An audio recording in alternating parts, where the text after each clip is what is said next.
folks, I'm just going to give you some guidance in preparation for the exam for prison law and probation regulations. This will be a 2-hour exam which takes place in the IT lab.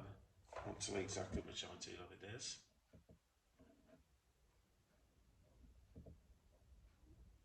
It is going to be in R312 in the Science Centre. And this will take place on Thursday afternoon during the normal workshop time on the 11th of May, and it will take place between 3 and 5. So that's in R312 in the science block on the 3rd floor up in one of the small IT labs. So make a note of this, make sure you give yourself plenty of time to be at the university and that you're prepared to sit the exam. Any normal exam conditions will apply. You'll be working on a desktop and answering questions which are on Blackboard. So you're going to have a total of 7 multiple choice questions, of which you will be given a question and 4 options, and you pick the most suitable option. You will have 2 very short answer questions where you just asked a question about a topic in prison law and you just write a short answer. And then you will have 2 essay type questions which are worth 40 points each. So the multiple choice questions are worth 2 marks per multiple choice. That's a total of 14 marks. And then there are 2 short answer questions which are worth 3 marks each. And then there are the 2 essay type questions. So a mixture of different types of question.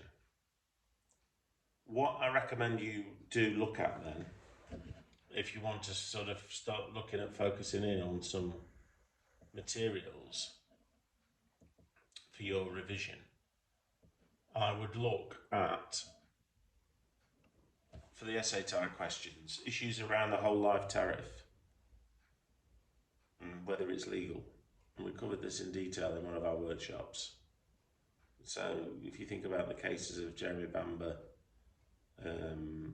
Newell, McLaughlin, people who've sought to challenge the idea that we have a whole life tariff. So look at the legality of that. There is quite a cheap, effective book which covers this in detail, Pure Evil by Jeffrey Wansell. That book pretty much covers many of the key points in there, and obviously the materials on the slides, but you could read around that to prepare. And secondly, I would revise the parole board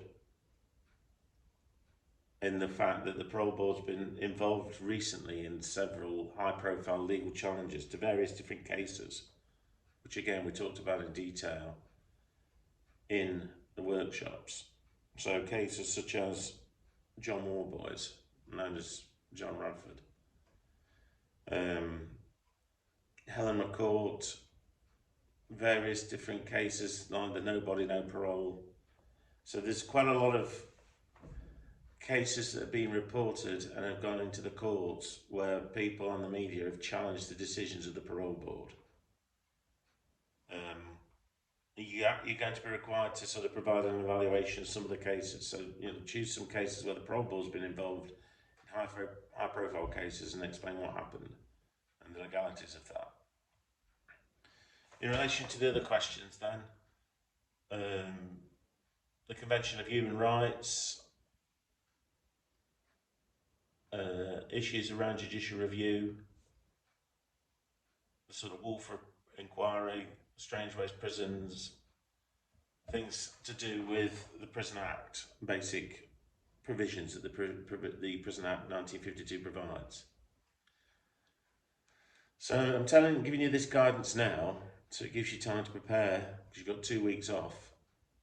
I would recommend using those 2 weeks to start revision. This week we've got James Treadwell talking about the probation service, and then we're off for 2 weeks. When we come back, I'll be covering the parole in more detail, but to try and do some preparation ready for when we come back, because we come back and there's 3 weeks of teaching, then we're going to the exam season, of which your exam is in the first week. So the week commencing the 6th of May, we have a series of sort of hand-ins exam periods, and yours is on the Thursday of that first period. So there will be no teaching week commencing. That's it now. The teaching finishes, and then from onwards, from Monday the 6th of May, that is assessment and hand-in period and presentation periods. Thank you.